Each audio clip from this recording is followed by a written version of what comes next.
Friends, today we are going to start the second chapter of supply chain management, that is supply chain management approaches and importance. So let's start.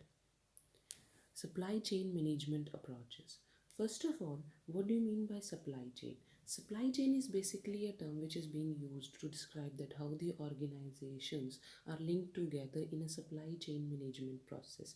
That how the suppliers, manufacturers, distributors, and customers are linked with each other.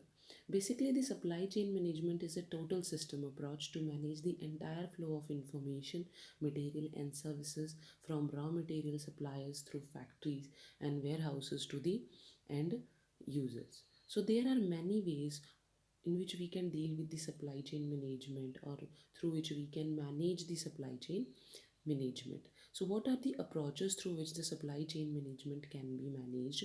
That is the first, that is flow through supply chain. Flow through supply chain में आपका तीन चीज़ों के ऊपर basically focus किया गया है, that is the information, money and material. अगर सबसे पहले अगर हम देखते हैं इंफॉर्मेशन, तो इंफॉर्मेशन फ्लो कोई भी सप्लाई चेन है अगर उसको आपको सक्सेसफुल बनाना है तो उसके लिए तीन इंपॉर्टेंट चीज़ें होती हैं जिसको हम 3 A's भी कह सकते हैं, that is the accuracy, accessibility and appropriateness of the information. क्योंकि जो भी इंफॉर्मेशन चाहे आप ये कह लीजिए मैन्युफैक्चरर से एंड कंज्यूमर तक जाती है या एंड कंज्यूमर से मैन्युफैक्चरर तक आती है, दैट मीन्स ये दोनों ही डायरेक्शन में है जो इंफॉर्मेशन फ्लो होती है. फ्रॉम तो इस सिचुएशन में कहता है कि आपके पास जो भी इंफॉर्मेशन आ रही है अलग अलग पार्टीज़ के थ्रू, एंड कंज्यूमर से होते हुए डिस्ट्रीब्यूटर्स, डीलर्स, रिटेलर्स के थ्रू, जो वो इन्फॉर्मेशन आपको प्रोवाइड करते हैं कस्टमर से कलेक्ट करके, कहते हैं ये एक नेटवर्क है और इसको सक्सेसफुल बनाने के लिए आपके पास 3 A's हैं, that is accuracy, accessibility and appropriateness. अगर हम एक्यूरेसी की बात करें तो कहता है एक्यूरेट इन्फॉर्मेशन हमें इसलिए चाहिए कि उसके बेसिस पर आपको आगे डिसीजन लेने हैं. तो इसीलिए आपके पास बकायदा आप उस एक्यूरेट इन्फॉर्मेशन को ट्रैक कर सको, कंसोलिडेट कर सको, ज़्यादा से ज़्यादा उस इन्फॉर्मेशन में से डाटा निकाल सको जो आपके लिए काफ़ी ज़्यादा इंपॉर्टेंट है. ठीक है. Next is the accessibility of the information. Accessibility of the information that means आपको उस इंफॉर्मेशन की एक्सेस एक particular within a time हो. ठीक है. ताकि आप उसे जल्दी से जल्दी यूज़ कर सको. एक एफिशिएंट, आप कह लीजिए आपको एक सप्लाई चेन का सिस्टम डेवलप करना पड़ेगा जिससे आप जल्दी से जल्दी राइट इन्फॉर्मेशन राइट लेवल तक पहुंचा सको. And the last is the appropriateness. Appropriateness basically बकायदा ये है कि किस तरह से आप उस इंफॉर्मेशन, एक्यूरेट इन्फॉर्मेशन आपके पास आ गई है, एक्सेस हो गई है आपको, कहता है अब उसमें से आप अप्रोप्रिएट इन्फॉर्मेशन से रिलेटेड है जो भी, ठीक है, आप उसको किस तरह से इन्फॉर्मेशन को इस तरह से कन्वर्ट करोगे, स्ट्रक्चर करोगे ताकि आप बकायदा एक हायरार्की बना सको इन्फॉर्मेशन की कि भाई किस तरह से ऑर्डर्स आएंगे, कोटेशन हम कैसे लेंगे, मंथली शेड्यूल कैसे होगा, किस तरह से रिपोर्ट्स तैयार होंगे. दैट मीन्स उस इन्फॉर्मेशन के बेस पे आपने बकायदा एक स्ट्रक्चर तैयार कर दिया जिससे आपके पास इन्फॉर्मेशन जल्दी से जल्दी आए और जो भी काम आप उस इन्फॉर्मेशन की हेल्प से करना चाहते हो वो जल्दी से जल्दी हो जाए. The second is the money. Money flow की अगर हम बात करें तो कहते हैं मनी क्या है, बेसिकली जो भी गुड्स हैं, ठीक है, वो हम मनी की टर्म्स में उसे डिफाइन करते हैं. ठीक है. जो भी आप अगर रॉ मटेरियल ख़रीद रहे हो, ठीक है, उसको आप मनी की फॉर्म में करते हो. फाइनल प्रोडक्ट अगर रिटेलर कंज्यूमर को बेचता है तो मनी फ़्लो होती है. ठीक है. तो जो मनी फ़्लो है, ठीक है, वो कहाँ आती है, कस्टमर से कहाँ पर आती है आपकी, आप कह लीजिए प्रोड्यूसर्स तक. That means from customer to retailer, retailer to distributor and distributor to customer. इसीलिए कहता है एक बकायदा जो है एक बेटर फ्लो बना रहे हैं मनी का. ठीक है. इसलिए ये बहुत ही ज़रूरी है कि उसके लिए भी हम एक लेवल अच्छी तरह से एक वे डिसाइड करें ताकि फटाफट जो पैसे का फ़्लो है भी किस तरह से पेमेंट की जाएगी, रिसिप्ट ऑर्डर्स कैसे तैयार होंगे. ठीक है. लाइक डेबिट नोट्स होते हैं आपके, क्रेडिट नोट्स होते हैं, वो किस तरह से होंगे, इस ये सारी चीज़ें डिसाइडेड होनी चाहिए. Next is the material.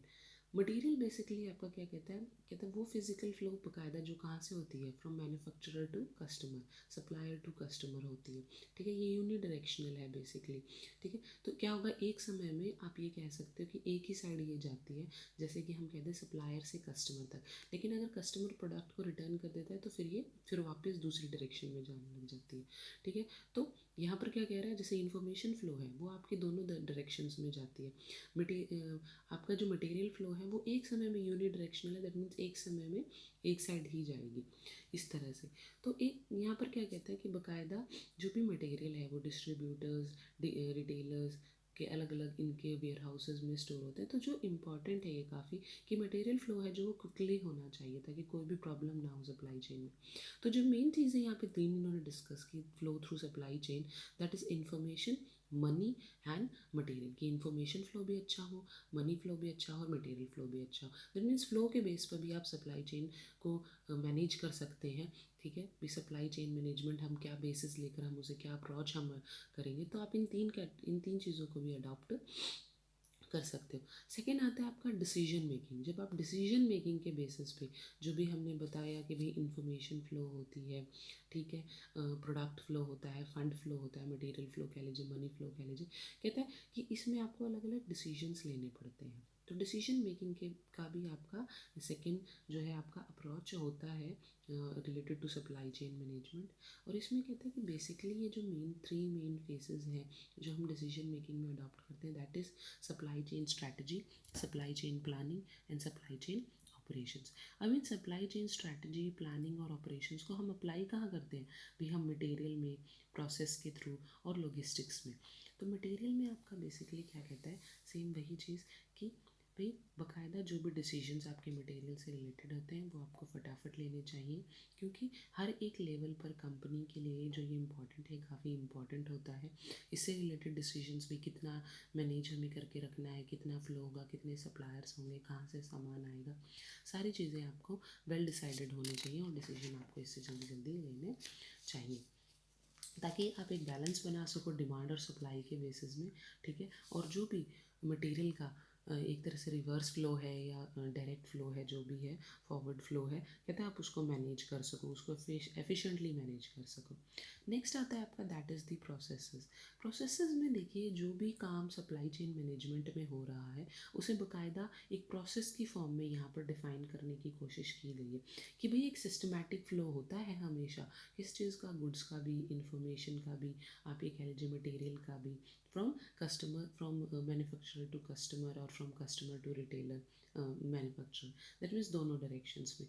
तो एक तरह से जो सप्लाई चेन मैनेजमेंट है कहते हैं वो बाकायदा एक ऑर्डर के थ्रू चलती रहती है, ठीक है, और उसी के बेसिस पे सारे काम होते रहते हैं। तो प्रोसेस को बेसिकली यहाँ पर दो पार्ट्स में इन्होंने डिवाइड किया है, that is the cycle view and push and pull view. Cycle view में आप क्या कर रहे हो कि ये मान रहे हो कि जो भी प्रोसेस है सप्लाई चेन में, जो भी काम हो रहा है वो बाकायदा एक प्रोसेस की फॉर्म में, एक साइकिल की फॉर्म में हो रहा है, ठीक है, जिसमें अलग अलग स्टेजेस के थ्रू ये पास आउट होता है। और ये काफ़ी हेल्पफुल होता है जो भी आपके ऑपरेशनल डिसीजंस आपको लेने होते हैं, ठीक है। तो इन्होंने साइकिल व्यू में बेसिकली आपके अलग अलग साइकिल्स के बेसिस पे डिवाइड किया है, जो मैंने यहाँ पे अभी आपको एक्सप्लेन नहीं किए हैं, मतलब लिखे नहीं हुए, पर मैं आपको बता देती हूँ। That is the customer order cycle, replenishment cycle, manufacturing cycle and procurement cycle. अब अगर हम इनकी बात करें कस्टमर ऑर्डर, सबसे पहले आता है आपका कस्टमर ऑर्डर साइकिल। हम इसको समझने की कोशिश करें तो कस्टमर ऑर्डर साइकिल का मतलब है कि सबसे पहले भाई हमारे पास फर्स्ट जो इसका आएगा that is the customer arrival, कि हमारे जो कस्टमर है वो मार्केट में जाता है, मॉल में जाता है परचेज़ करने के लिए, वो अराइव कर गया, दैट मीन्स जहाँ पर सेल, पॉइंट ऑफ सेल है, जहाँ पे ख़रीदना है उसे सामान, वो वहाँ पर पहुँच गया, उस प्लेटफॉर्म पर पहुँच गया। भाई सुपर मार्केट में या मॉल में चले गए, या ठीक है, या फिर आपने मेल के थ्रू या कॉल के थ्रू टेली मार्केटिंग सेंटर में आपने ऑर्डर कर दिया, या इंटरनेट के थ्रू, दैट मीन्स किसी वेबसाइट के थ्रू आपने प्रोडक्ट ऑर्डर कर दिया, तो कस्टमर उस प्लेटफॉर्म पर पहुंच गया। Next is the customer order entry. Customer order entry में बाकायदा जो कस्टमर है वो ये इन्फॉर्म देता है कि भाई उसे कौन सा प्रोडक्ट परचेज़ करना है, ठीक है, जो कौन से रिटेलर से उसे ख़रीदना है और उसका ऑब्जेक्टिव क्या है बकायदा। तो बेसिकली यहाँ पर क्या है, जो कस्टमर ऑर्डर एंटिटी है, जो प्रोसेस है, इसका मेन मोटिव है कि भी बकायदा जो एंट्री वो चाहता है, जो भी ऑर्डर वो देना चाहता है वो क्विक हो, एक्यूरेट हो, और बकायदा जो रिटेलर जिससे वो परचेज़ करना चाहता है उनसे फटाफट इन्फॉर्मेशन उसे मिल जाए, ठीक है। नेक्स्ट क्या रहता है, customer order fulfilment. Customer order fulfilment में जो कस्टमर ने ऑर्डर दिया था भी बकायदा वो उसकी जो नीड थी वो फिल कर दी गई, उसे वो ऑर्डर गुड्स सेंड कर दिया गया जो जिसकी वो डिमांड कर रहा था। And last is the customer order receiving. Customer order receiving में जो कस्टमर है उसे उसका ऑर्डर रिसीव हो जाता है, उसकी ओनरशिप उसे मिल जाती है, और बकायदा जो भी रिकॉर्ड्स है related to the receipt of the payment, ठीक है, वो अपडेट हो जाता है और कंप्लीट हो जाता है। यानी कि सिंपल सी बात, जैसे अगर हम नॉर्मली हम भी खुद भी कोई भी चीज़ परचेज़ करते हैं तो वो एक कस्टमर ऑर्डर साइकिल से, मान लीजिए अमेज़ॉन पर आपने उस लिंक पर, अमेज़ॉन साइट पर आप गए, तो वो क्या हो गया, कस्टमर अराइवल, दैट मीन्स आपने वो ओपन कर लिया अमेज़ॉन साइट, ठीक है। फिर आपने अपनी नीड के अकॉर्डिंग अपने, जैसे मान लीजिए आप क्लोथ्स कोई परचेज़ करते हैं तो क्लोथ्स से रिलेटेड आपने चूज़ कर लिया, ऑर्डर दे दिया, तो that is the customer order entry. फिर आपके पास प्रोडक्ट आ गया, अमेज़ॉन ने 3-4 दिन के बाद आपको डिलीवर कर दिया, तो वो ऑर्डर फुलफिलमेंट, और जब आपने उसकी रिसीविंग की तो that is the order receiving. तो ये सिंपल सा है, ठीक है। नेक्स्ट आता है आपका रीप्लेनिशमेंट साइकिल। पहला था कस्टमर ऑर्डर साइकिल, अब रीप्लेनिशमेंट साइकिल। देखिए रीप्लेनिशमेंट का मतलब क्या होता है, रीप्लेनिश का मतलब वो होता है कि भाई वो चीज़ें तैयार रखना जिसकी हमें अभी फ़िलहाल सबसे ज़्यादा ज़रूरत है, यानी कि अपना स्टॉक पूरा रखना, तो that is called the replenishment cycle. Replenishment cycle को हम इस तरह से समझ सकते हैं, ये होता है बकायदा किसके बीच में रिटेलर और डिस्ट्रीब्यूटर के बीच में। तो जो रीप्लेनिशमेंट साइकिल है आपका, बेसिकली उसमें क्या है कि भाई यहाँ पर जो रिटेलर है वो कस्टमर है, यानी कि जहाँ पे पहले हमने अगर कस्टमर ऑर्डर साइकिल की बात की थी तो वहाँ पर कस्टमर से किससे, रिटेलर का था, कस्टमर से रिटेलर का इंट्रैक्शन हो रहा था। यहाँ पर रिटेलर से डिस्ट्रीब्यूटर का इंट्रैक्शन हो रहा है, ठीक है, और रिटेलर यहाँ पर कस्टमर है। दैट मीन्स यहाँ पर जो सामान है, ऑर्डर जो दे रहा है वो कौन दे रहा है, रिटेलर, और उसका मेन पॉइंट क्या है कि भाई जिस चीज़ की कमी है, जिस जिस गुड्स की या जिस प्रोडक्ट की उसे नीड है, ठीक है, जो उसको अपने, आप कह लीजिए शॉप में या जो भी उसने मेंटेन कर रखी है जगह, ठीक है, वहाँ पर उसको चाहिए, अपने वेयर हाउसेज में चाहिए, ठीक है, उस चीज़ को मैनेज करना। Replenishment means, that means arranging what you have required, what you are requiring, कि ताकि आपकी जो नीड्स है वो फुलफिल हो जाए, पूरी हो जाए, एक तरह से सारी चीज़ों को कलेक्ट करना। तो इस तरह यहाँ पर क्या कह रहा है, रिप्लेनिशमेंट साइकिल हम इसको बोलते हैं, और इसमें भी इन्होंने बेसिकली जो है आपके ऑब्जेक्टिव्स को बताया है। और बेसिकली ऑब्जेक्टिव क्या है यहाँ पर रिप्लेनिशमेंट का, कि उन इन्वेंटरीज को कलेक्ट करना जो रिटेलर को रिक्वायर्ड है, और वो भी मिनिमम कॉस्ट पर, कम से कम कॉस्ट पर। तो जो इसके स्टेप्स हैं वो क्या होंगे, सबसे पहले जो रिटेलर ऑर्डर ट्रिगरिंग, यानी कि सबसे पहले रिटेलर ऑर्डर देगा, ठीक है, then retailer order entry, same as it is जो रिटेलर है वो ऑर्डर एंट्री करेगा कि भी उसे कौन से प्रोडक्ट्स चाहिए, इन्वेंट्री चाहिए, ठीक है, और उसके बाद है आपका retailer order fulfilment, same as it is, बकायदा डिस्ट्रीब्यूटर जो भी नीड है रिटेलर को वो उसे सेंड कर देगा, and then at the last is retailer order receiving, retailer उन ऑर्डर्स को रिसीव कर देगा, सेम एज इट इज़ जैसे कस्टमर में हुआ था, वही सेम स्टेप्स आपके रिटेलर के लेवल पर है यहाँ पे। नेक्स्ट आता है आपका, that is the manufacturing cycle. Manufacturing cycle में क्या कहता है कि यहाँ पर जो है रिप्लेनिशमेंट में बेसिकली जो हमने पिछला साइकिल किया वहाँ पर रिटेलर था, वो डिस्ट्रीब्यूटर से बाकायदा इन्वेंट्री कलेक्ट कर रहा था, ऑर्डर कर रहा था। यहाँ पर रिटेलर की प्लेस में मैन्युफैक्चरिंग साइकिल में बाकायदा कौन आ जाता है, डिस्ट्रीब्यूटर, जो इन्वेंट्री ले रहा है किससे, मैन्युफैक्चरर से, ठीक है। ये किस लेवल पर एक्योर होता है, जहाँ पर डिस्ट्रीब्यूटर हो और मैन्युफैक्चरर हो, और इसके भी स्टेप सेम वही है। सबसे पहला है आपका ऑर्डर अराइवल। ऑर्डर अराइवल में बाकायदा जो भी डिस्ट्रीब्यूटर है वो अपना ऑर्डर देगा, किसके बेस पे, डिमांड को फोरकास्ट करेगा, उसकी करंट इन्वेंट्रीज को देखेगा, और सारी चीज़ें मैन्युफैक्चरर को कन्वे कर देगा, ठीक है, कि भाई इतना सामान मुझे चाहिए। फिर उसके बाद कहते हैं प्रोडक्शन शेड्यूल, उसी के बेसिस पर आगे का जो भी प्रोडक्शन है, ऑर्डर्स जो उसने फोरकास्ट किए थे वो अपने प्रोडक्शन प्लान के अकॉर्डिंग करेगा कि भाई इतना प्रोडक्शन होना चाहिए, इतने मेरे ऑर्डर्स हैं। देन प्रोडक्शन एंड शिपिंग, जो भी प्रोसेस था सारा ऑर्डर फुलफिलमेंट का वो पूरा हो गया। इसके बाद जो मैन्युफैक्चरर है वो एज़ पर द डिमांड, ठीक है, जो भी प्रोडक्शन शेड्यूल बना कि भाई कितना प्रोडक्ट चाहिए मार्केट में, कितनी डिमांड है, इतना प्रोडक्शन होना चाहिए, उसके अकॉर्डिंग प्रोडक्शन करने के बाद उन जो प्रोडक्ट्स को शिपिंग कर देगा, उनकी भेज देगा किसको भी, कोई भी हो सकता है। यहाँ पर आप कह लीजिए कस्टमर भी डायरेक्ट मांग सकता है, रिटेलर भी, डिस्ट्रीब्यूटर भी, या फिर वेयर हाउसेज में वहाँ वो स्टोर हो जाएगा। And the last is the receiving. Receiving में क्या है, आपका जो भी प्रोडक्ट है वो रिसीव कर लिया जाएगा जिसने भी वो ऑर्डर किया। यहाँ पर एक चीज़ क्या कह रहे हैं कि मैन्युफैक्चरिंग साइकिल में आपका यहाँ पर कोई भी मैन्युफैक्चरर से सामान मांग सकता है, ठीक है, डिमांड कर सकता है, दैट मीन्स रिप्लेनिशमेंट ऑर्डर दे सकता है, जिससे कि जैसे कि आप ये कह सकते हो डिस्ट्रीब्यूटर भी या रिटेलर भी या फिर कस्टमर भी। And the last is the procurement cycle. Procurement cycle basically क्या है आपका, ये एक अलग चीज़ आ जाती है यहाँ पे। जो मैन्युफैक्चरर है वो रॉ मटेरियल परचेज करता है किससे, सप्लायर से, और उसी के बेसिस पर अपना प्रोडक्शन करता है, शेड्यूलिंग उसी के बेस पे करता है। तो यहाँ मैन्युफैक्चरर और सप्लायर आ जाते हैं। तो सबसे पहले मैन्युफैक्चरर ऑर्डर करता है जो भी कंपोनेंट्स उसे चाहिए सप्लायर को, अपनी इन्वेंट्रीज के अकॉर्डिंग, जो भी प्रोडक्ट उसे बनाना है उसके अकॉर्डिंग, ठीक है। फिर जो रिटेलर्स हैं, डिस्ट्रीब्यूटर्स हैं, वो क्या करते हैं, ये कब होगा कि भाई उन लोगों ने बताई है बाकायदा भी कितनी डिमांड है कस्टमर की तरफ से, उसी के बेसिस पे मैन्युफैक्चरिंग है वो अपना प्रोडक्शन शेड्यूल डिसाइड करेगा, और जो भी कंपोनेंट्स उसे ऑर्डर करने हैं, सप्लायर से मंगवाने हैं, वो मंगवा लेगा। तो ये आपका बेसिकली क्या हो जाएगा, प्रोक्योरमेंट साइकिल। तो ये एक साइकिल व्यू था जहाँ पर हमने बाकायदा जो है सप्लाई चेन मैनेजमेंट को एक प्रोसेस की फॉर्म में बताया, एक साइकिल की फॉर्म में बताया कि भाई किस तरह से जो है कस्टमर ऑर्डर साइकिल वर्क करता है, रिटेलर ऑर्डर साइकिल वर्क करता है, sorry replenishment order cycle work करता है, ठीक है, मैन्युफैक्चरिंग साइकिल वर्क करता है और प्रोक्योरमेंट साइकिल वर्क करता है। नेक्स्ट आता है आपका push and pull view. Push and pull view है वो बाकायदा सेम एज इट इज़ आप मान सकते हो कि भाई जो भी हमने अभी साइकिल्स की बात की उन पर भी अप्लाई होता है। That means pull strategy and push strategy.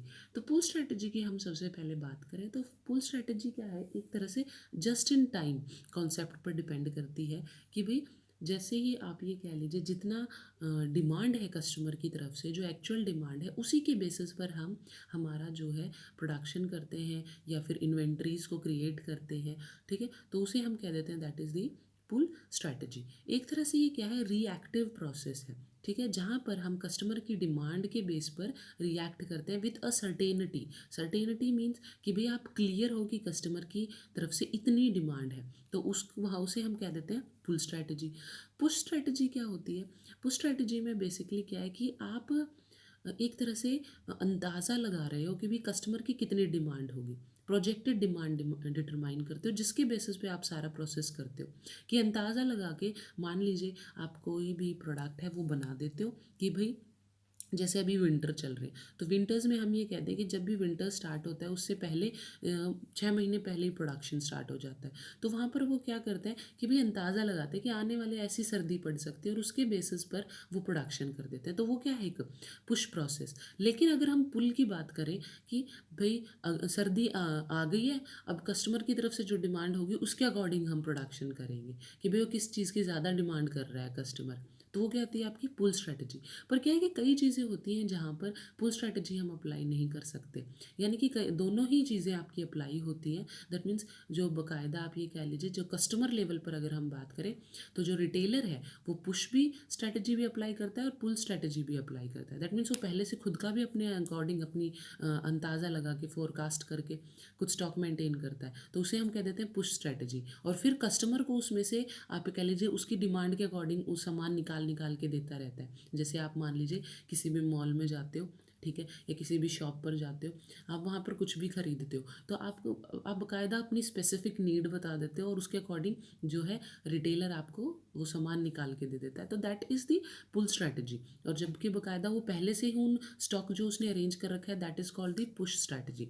तो इस तरह से मतलब पुश व्यू और पुल व्यू आपके दोनों काम करते हैं। नॉर्मली ये दोनों ही चीज़ें, इसे हम हाइब्रिड भी कह सकते हैं कि जब आप दोनों ही चीज़ों को पुल और पुश को इकट्ठा अप्लाई करते हो तो हम कह देते हैं that is hybrid between between the push and pull view, ठीक है, जो बेसिकली रिटेलर लेवल पर ही एग्जीक्यूट होता है ज़्यादा, ठीक है, और जैसे हम रिप्लेनिशमेंट साइकिल है वहाँ पर ये अप्लाई होता है, ठीक है।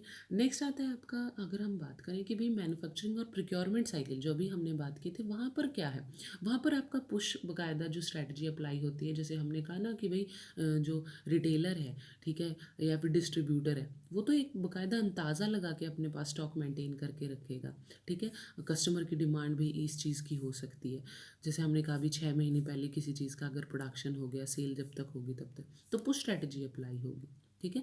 तो ये चीज़ आपको ध्यान रखनी कि पुश और पुल व्यू क्या है। तो ये दोनों थे आपके साइकिल व्यू और push will view, basically process से रिलेटेड।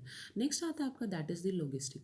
अगर हम लॉजिस्टिक्स की बात करें, ठीक है, तो लॉजिस्टिक्स में क्या कहता है कि कितना सामान हमारे पास पड़ा है, ट्रांसपोर्टेशन में कितना है, वेयर हाउसेज में कितना पड़ा है, ठीक है। इस चीज़ को, सारी चीज़ों को बाकायदा कंप्यूटर टेक्नोलॉजीज़ की हेल्प से हम एक तरह से अप्लाई करने की कोशिश करें। लॉजिस्टिक्स जो ऑपरेशंस होते हैं वो काफ़ी ज़्यादा इंपॉर्टेंट होते हैं, एक बेसिकली सोर्स डाटा होते हैं जिसके बेसिस पर आप ये डिटरमाइन कर सकते हो भी बाकायदा कितनी डिमांड है मार्केट के अंदर, ठीक है। तो लॉजिस्टिक सिस्टम्स में भी हम मेंटेन कर सकते हैं डिसीजन मेकिंग लॉजिस्टिक्स से रिलेटेड, भाई किस तरह से हम डाटा को मेंटेन करेंगे, ठीक है, और किस तरह से हम उससे यूज़फुल इन्फॉर्मेशन एडवांस में निकालेंगे ताकि रियल टाइम में हम सारे अपने डिसीजंस को ले सकें। तो ये थे आपके that is the decision making. Last आते हैं अब आपके टूल्स। टूल्स अगर हम अप्रोच की बात करें तो इसके अंदर जो ये सप्लाई चेन मैनेजमेंट का अप्रोच है, यहाँ पे कहता है कि आप की जो कस्टमर्स हैं आजकल वो क्या है, हाईली डिमांडेड है, ठीक है। उन लोगों को बेस्ट क्वालिटी चाहिए, लो प्राइस पर चाहिए, ठीक है, उनको बहुत सारी चॉइस भी अवेलेबल हो। तो इन सब चीज़ों के लिए क्या चाहिए कि भाई जो सप्लाई चेन मैनेजमेंट है वो काफ़ी ज़्यादा इफेक्टिव होना चाहिए, और उसके लिए जो हम टूल्स यूज़ कर सकते हैं दैट इज़ दी कौन सी, that is the information technology and operational analysis. यहाँ पे मैंने इंफॉर्मेशन फ्लो लिख दिया है, दैट इज़ एक्चुअल में क्या होगा, IT, that is information technology. कि भाई आजकल जो है इंफॉर्मेशन टेक्नोलॉजी आईटी का ज़माना है, और आप अलग अलग बेसिकली इंफ्रास्ट्रक्चर डेवलप कर कर इलेक्ट्रॉनिक वे में आप अलग अलग चीज़ों को यूज़ कर सकते हो, जिससे कि जो भी टेक्नोलॉजिकल इनोवेशंस हैं उनका यूज़ करके आप बाकायदा प्लानिंग कर सकते हो, बाकायदा मॉनिटरिंग कर सकते हो, इवेलुएट कर सकते हो सप्लाई चेन मैनेजमेंट को, ताकि आप रिलीवेंट जो इंपॉर्टेंट डिसीजंस हैं उन्हें करेक्टली ले सको, और जो भी यूज़फुल इन्फॉर्मेशन है उसके बेसिस पे जो भी फ्लो हो रही है गुड्स की, इंफॉर्मेशन की, मनी की, उसको आप बाकायदा कन्वीनियंट बना सको from customer to manufacturer, from manufacturer to customer. तो क्या क्या वेज हो सकते हैं इसमें आपके, electronic data interchange, electronic resource planning, internet, extranet, e commerce, e procurement, barcoding technology, data ware houses, data mining, smart cards, मतलब ये पता नहीं कितनी सारी आपके पास वेज हैं जिसके हेल्प से आप बाकायदा अपने सप्लाई चेन मैनेजमेंट प्रोसेस को इफेक्टिव बना सकते हो, इन्फॉर्मेशन टेक्नोलॉजी उसमें अप्लाई कर सकते हो। Next is the operational analysis. Operational analysis है बाकायदा क्या होता है, जब आप एक अपनी करंट परफॉर्मेंस को एनालाइज करना चाहते हो, किस बेसिस पर करना चाहते हो कि भाई हमारी जो ऑपरेशंस हैं वो किस तरह से चल रही हैं, हमने कितना अचीव किया, भाई हमने जो कोस्ट के कुछ रूल सेट कर रखे थे, शेड्यूल्स कर रखे थे, कुछ परफॉर्मेंस पैरामीटर्स बना रखे थे, क्या उसके अकॉर्डिंग हमने आउटपुट दिया है, क्या जो हमारा ऑपरेशंस थे वो सक्सेसफुल रहे, और हमारा आउटपुट, हमारे सेट जो शेड्यूल्स थे, जो कोस्ट के जो हमने एक तरह से पैरामीटर्स सेट कर रखे थे परफॉर्मेंस के, क्या उससे ऊपर रहा, दैट मीन्स उसे हम कह देते हैं that is the operational analysis. इसमें बेसिकली क्या है कि जब भी हम सप्लाई चेन मैनेजमेंट की बात करते हैं तो इसमें बहुत सारी पार्टीज़ इन्वॉल्व होती हैं, आपकी फैक्ट्रीज़ हैं, दैट मीन्स प्रोड्यूसर्स हैं, डिस्ट्रीब्यूशन सेंटर्स हैं, स्टोरेज वेयर हाउसेस हैं, बीच में मैनेजर्स हैं, रिटेलर्स हैं। आप जब तक एंड कस्टमर के पास पहुँचते हो तो जो आपका काम है वो काफ़ी ज़्यादा बड़ा होता है। तो इसीलिए क्या कहता है कि भाई ऑपरेशन जो एनालिसिस है कि भाई वो बाकायदा बहुत ज़रूरी है, ताकि आप टाइमली डिसीजंस ले सको, अपनी स्ट्रेटजीज डेवलप कर सको, टैक्टिकल डिसीजंस ले सको, ठीक है, जिसके बेसिस पे आप बाकायदा ये डिटरमाइन कर सको कि जो हमारा प्रोडक्ट है वो एफिशिएंटली मूव कर रहा है हमारे कस्टमर के पास, और उसके साथ साथ हमें एक तरह से मैक्सिमम कॉस्ट बेनिफिट्स को अचीव कर रहे हैं। तो ये थे आपके डिफरेंट अप्रोचेस, जिसमें आपने बात की भी फ्लो किस किस क्या क्या अप्रोचेस हो सकते हैं। Flow through a supply chain, जिसमें हम इंफॉर्मेशन फ्लो, मनी फ्लो और मटेरियल फ्लो ध्यान रखते हैं। डिसीजन मेकिंग के बेसिस पर अगर हम करना चाहें तो मटेरियल से रिलेटेड डिसीजन। साइकिल व्यू है, जो हमने अलग अलग साइकिल्स की बात की। पुश एंड पुल व्यू है, दैट मीन्स प्रोसेस क्या रहेगा उसके बेसिस से उससे रिलेटेड डिसीजन। लॉजिस्टिक्स से रिलेटेड डिसीजन। और टूल्स जो हम यूज़ कर सकते हैं ज़्यादा इफेक्टिव बनाने के लिए सप्लाई चेन मैनेजमेंट को, that is the information technology and operational analysis. Next is the role of supply chain management. भी सप्लाई चेन मैनेजमेंट का रोल क्या है, किस तरह से ये हेल्पफुल है हमारे लिए, तो उसमें हम करते हैं that is to increase the customer services.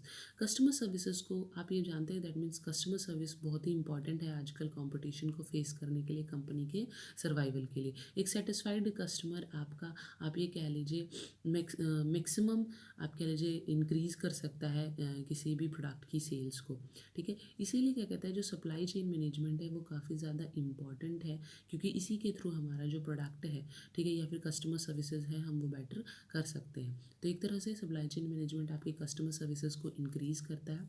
Next करता है decrease in production cost. Decrease in production cost कहता है कि मेनली जो भी बिजनेस है उनका ऑब्जेक्टिव होता है प्रॉफिट अर्न करना, मैक्सिमम प्रॉफिट अर्न करना और अपने कस्टमर को सेटिस्फाई करना, ठीक है। इसीलिए यहाँ पर क्या कहता है, जो भी सप्लाई चेन मैनेजमेंट है वो एक तरह से हेल्प करते हैं मैनेजर्स को उनकी कॉस्ट को रिड्यूस करने के लिए।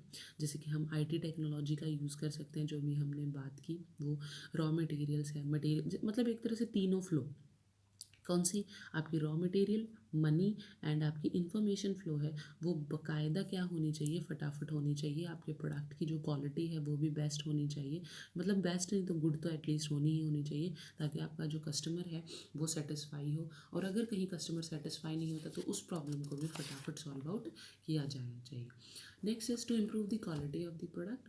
तो जो यहाँ पे क्या कह रहे हैं कि बेसिकली हमारा जो मेन मोटिव होता है वो क्या है, अभी कॉस्ट को रिड्यूस करना, ठीक है। लेकिन जो क्वालिटी है उसके साथ हमें कॉम्प्रोमाइज़ नहीं करना चाहिए, हमें हमारे प्रोडक्ट की जो क्वालिटी है वो काफ़ी एनहांस करनी चाहिए। तो सप्लाई चेन मैनेजमेंट एक तरह से हर एक एरिया में रोल रखता है, और वो ये भी ध्यान रखता है कि क्वालिटी हमारे कस्टमर की तरफ से क्या डिमांडेड थी और हमने उसको क्या दिया। दैट मीन्स क्वालिटी है जो प्रोडक्ट वो ड्यूरेबल हो, रिलायबल हो, लॉन्ग लास्टिंग हो। नेक्स्ट इज ये इंप्रूव करता है फाइनेंशियल पोजीशन को एक कंपनी की, क्योंकि हर एक कंपनी की जो भी फाइनेंशियल पोजीशन है वही उसकी सक्सेस को डिटरमाइन करती है। एक सेटिस्फाइड कस्टमर है, बाकायदा वो एक रेगुलर रिटर्न क्रिएट करता है कंपनी के लिए। इसीलिए जो भी सप्लाई चेन मैनेजमेंट है वो एक तरह से हर एक रिक्वायरमेंट है जो कस्टमर्स की टाइमली उन्हें फुलफिल करने का काम करती है।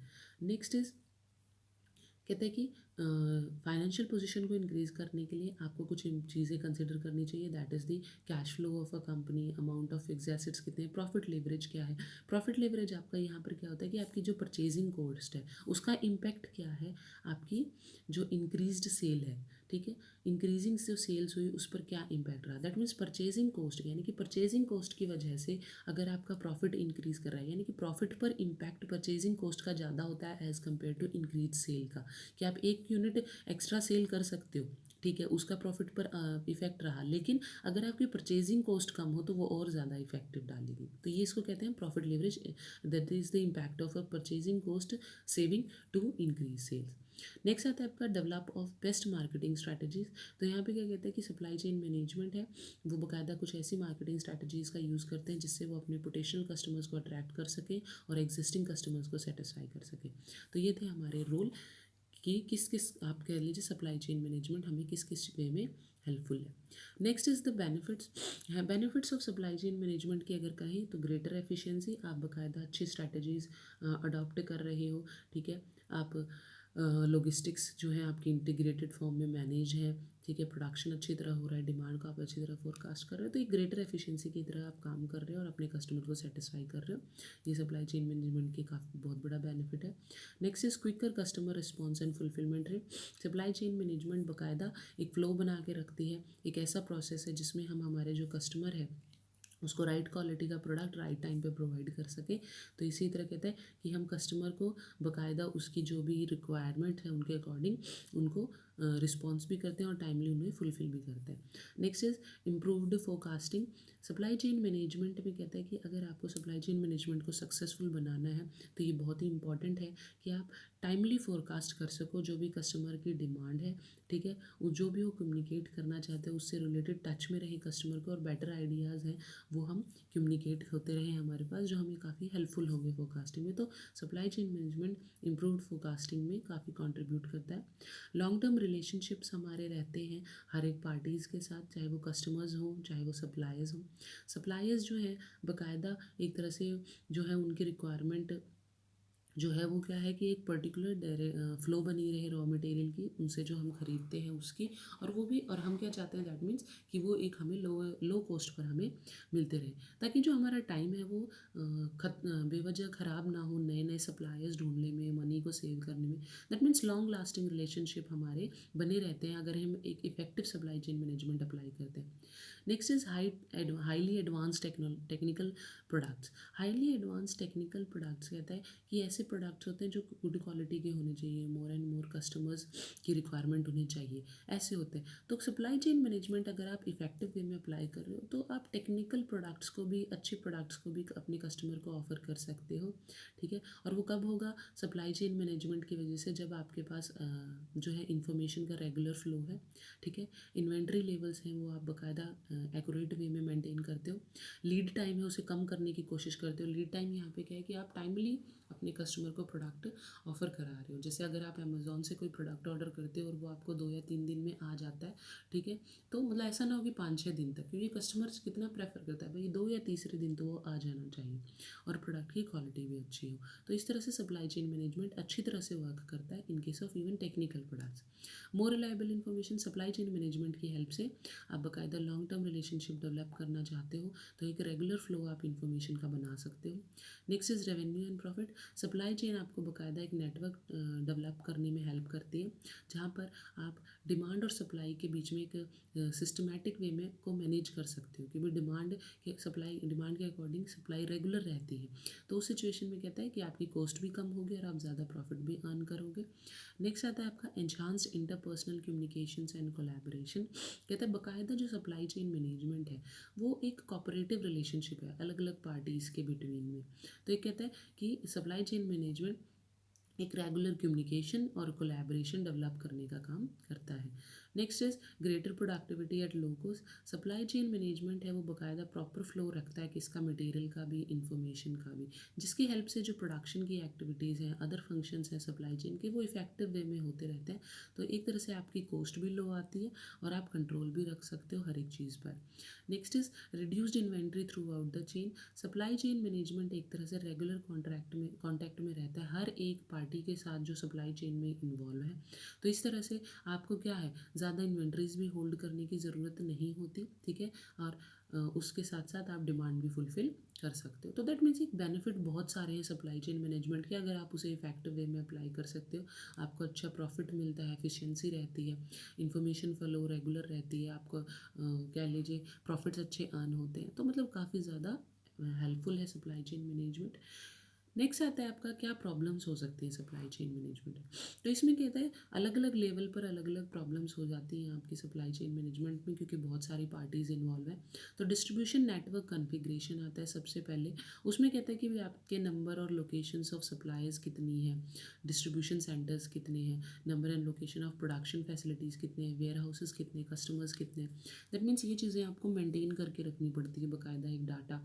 और इतने अगर जितने ज़्यादा सप्लायर्स होंगे तो उनको हैंडल, या डिस्ट्रीब्यूशन सेंटर्स होंगे, प्रोडक्शन फैसिलिटीज़ होंगी, उतनी ही डिफ़िकल्टी उन्हें मैनेज करने में भी आती है। डिस्ट्रीब्यूशन स्ट्रैटेजीज़ में अगर हम बात करें तो आपकी डिस्ट्रीब्यूशन स्ट्रैटेजीज़ अलग अलग होती है, that is centralised and decentralised है, पुश एंड पुल व्यू है, ठीक है। तो अभी डायरेक्ट शिपमेंट करें या फिर हम किसी के थ्रू करें, ठीक है, तो ये चीज़ें आती हैं। हम जैसे हम डायरेक्टली कस्टमर से ही कांटेक्ट करें या बीच में किसी डिस्ट्रीब्यूटर के लिए, तो डिस्ट्रीब्यूशन स्ट्रैटेजीज से रिलेटेड डिसीजंस भी आपके लिए प्रॉब्लम क्रिएट करते हैं।